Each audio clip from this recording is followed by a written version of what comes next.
कृष्ण जन्माष्टमी सभी मनाते हैं ना। अच्छा, राधाष्टमी कौन कौन मनाते हैं? हाथ उठा के बताइएगा। बाकी आप लोग नहीं मनाते? कोई बात नहीं है, जानकारी नहीं थी ना। वैसे आप लोग YouTube चैनल के माध्यम से जुड़े होंगे तो नोटिफिकेशन आई होगी।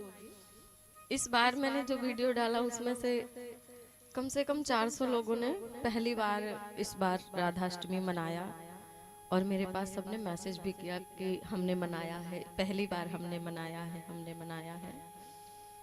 तो प्रयास करना है कि जैसे आप कृष्ण जन्माष्टमी मनाते हैं ना, वैसे ही राधाष्टमी मनाना शुरू कर दीजिए, फिर देखना कृपा।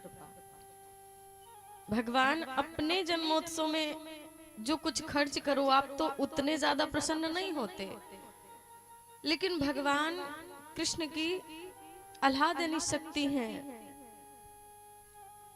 एक प्राण दो तनवा बिहरत, एक प्राण दो तनवा। इस संसार में एक प्राण है, सिर्फ 2 शरीर हैं, तो हृदय से प्रकटी हुई है। तो जब रासेश्वरी जी का जन्मोत्सव मनाते हैं हम लोग तो बहुत ज्यादा प्रभु प्रसन्न हो जाते हैं, और फिर तो वो आपके आगे पीछे डोलते हैं, संकोच में पड़ जाते हैं कि आज मैं इसे क्या लुटा दूं। क्यों? क्योंकि मेरी प्राणेश्वरी का ये जन्मोत्सव मना रहा है और बहुत कृपा बरसती है।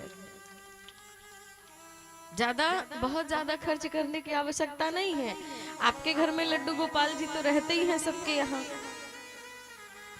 तो अपने ठाकुर जी को उस दिन आप भाव प्रकट कीजिए कि मेरे ये ठाकुर जी हैं जो ये राधा रानी ही है। क्यों? क्योंकि वो तो एक ही है ना, दोनों राधे ही है कृष्ण और कृष्ण ही है राधे।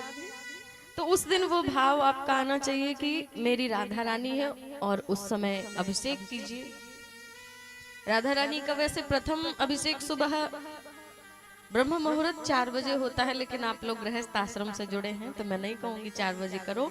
दूसरा अभिषेक होता है 12 बजे, तो आप 12 बजे दोपहर में, भगवान का रात्रि में किया जाता है 12 बजे। सुन रही है ना माताएं?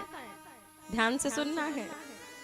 और आसपास के लोग जो नहीं आ पाए हैं अभी, उनको भी जाके बताना है कि ऐसा हमें करना है। दोपहर में वही पंचामृत से स्नान कराइए, और जो आप प्रसाद बनाती हैं अपने घर में जन्माष्टमी के लिए, वही प्रसाद बनाइए और मंदिर को सुंदर सजाइए, और आप बढ़िया सुंदर स्वच्छ वस्त्र पहनिए, नए वस्त्र पहनिए। और हमारी राधा रानी को नीलांबर ज्यादा प्रिय लगता है, नीला वस्त्र। पाट पटांबर ओढ़े नील साड़ी, माथे पे सिंदूर जाऊं बलिहारी। ऐसा स्वयं भगवान कहते हैं कि जब आप नीली साड़ी पहन के बैठती हैं और मस्तक जैसे ही मांग में आप सिंदूर डालती हैं ना, तो नजर भर में कभी आज तक देख ही नहीं पाया। क्यों? क्योंकि चरणों से लेकर के जब तक आपके मुखमंडल पर मेरी दृष्टि जाती है, तब तक मैं भाव विभोर होकर के बेहोश होकर गिर जाता हूँ, आपको निहार नहीं पाता हूँ। बहुत सुंदर है। तो नीले प्रयास करिए कि नीला वस्त्र पहनो, ना हो तो आप जैसा भी पहनो। व्रत किया जाता है तो पूरे दिन का व्रत आप नहीं कर सकते तो कोई बात नहीं, 12 बजे तक आप कुछ वैसे भी काम करते करते तो 12 बज ही जाता है, पता नहीं चलता है ना। तो 12 बजे जो अभिषेक में हमारी श्री जी को अरबी बड़ी प्रिय है, अरबी तो जानते हैं ना। अब आपके यहाँ क्या कहते हैं पता नहीं, वो घुइया बोलते हैं जो जड़ जैसी होती है। अरबी शायद कोई कोई जानते होंगे, कोई कोई नहीं। घुइया ना, हाँ। तो उसकी सब्जी बनती है हमारी श्री जी के लिए, राधा अष्टमी में वो अवश्य बनाते हैं।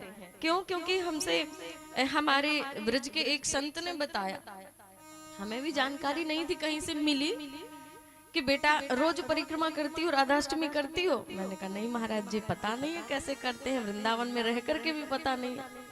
बोले मैं बरसाने का हूँ, और मैं तुझे रोज देखता हूँ लाली, तू 4 बजे दौड़ दौड़ के रोज परिक्रमा करती है, तो मेरा ऐसा मुझे लगा कि तू श्री जी की भक्त है। मैंने कहा हूँ तो नहीं, बस प्रयास कर रही हूँ कि थोड़ा सा किसी का सानिध्य मिल जाए तो मुझे भी श्री जी का नाम जपने का अवसर मिले।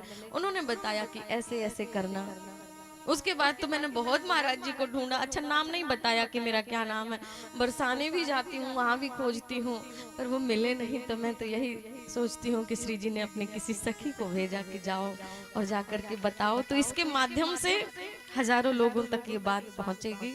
तो बताया कि हमारी लाडली जी को अरबी की सब्जी बड़ी प्रिय है। एक बार भंडारा चल रहा था, श्री जी साक्षात बाबा के यहाँ पधारी भंडारे में। अच्छा, संतों का भाव है, साक्षात एक छोटी सी किशोरी का रूप बना करके आई, क्योंकि लोगों ने कहा था कि इस दरिद्र के यहाँ कभी श्री जी नहीं आ सकती हैं। वो श्री जी के पुजारी थे, बहुत भक्त थे, अनन्य।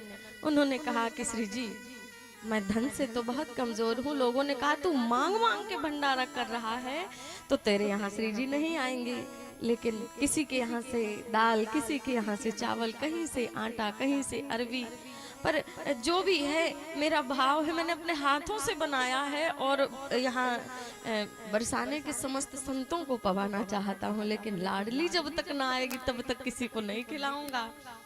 तो वहां पे देखा कि कन्या आई, अकेले नहीं आई, 9 कन्याएं थी। एक कन्या बीच में थी, अष्ट सखियां आगे पीछे महाराज, और कहती हैं बाबा हम आई थी राधा रानी के दर्शन करने, और दर्शन तो पट तो बंद है गए, लेकिन बड़ी जोर की भूख लग रही है, आज कछु बटन आ रहा हो तुम्हारे, अगर यहाँ कछु हो तो खावे के ताई दे दो। बाबा ने तुरंत पत्थर लगाया, समस्त सखियों सहित श्री जी भी विराजी पवाया। तो उस दिन राधा रानी ने अरबी की सब्जी 2 बार ली।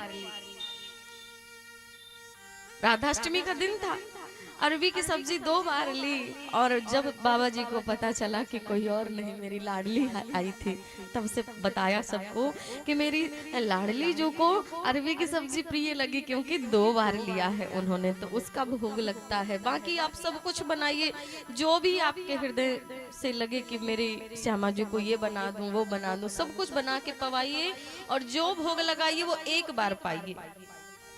ध्यान से सुनना, राधा अष्टमी के दिन दोपहर में 1 बार आप वही प्रसाद पा लीजिए, फिर अन्न को दोबारा ना खाइए, तो आपका व्रत पूर्ण रूप से माना जाएगा। जो रह सकते हैं वो दिन भर फलाहार कर सकते हैं, नहीं तो वो प्रसादी पा करके भी रहना, संतों ने बताया हमसे कि वो प्रसादी पा करके भी रहा जा सकता है, लेकिन राधा अष्टमी अवश्य मनाना है। बहुत कृपा बरसती है राधा रानी की। ब्रज में तो जितना उत्सव जन्माष्टमी में नहीं देखने को मिलता, उससे कई गुना ज्यादा राधाष्टमी में देखने को मिलता है। तो प्रयास करना कि आप लोग भी मनाएं। बोलिए राधा रानी सरकार की।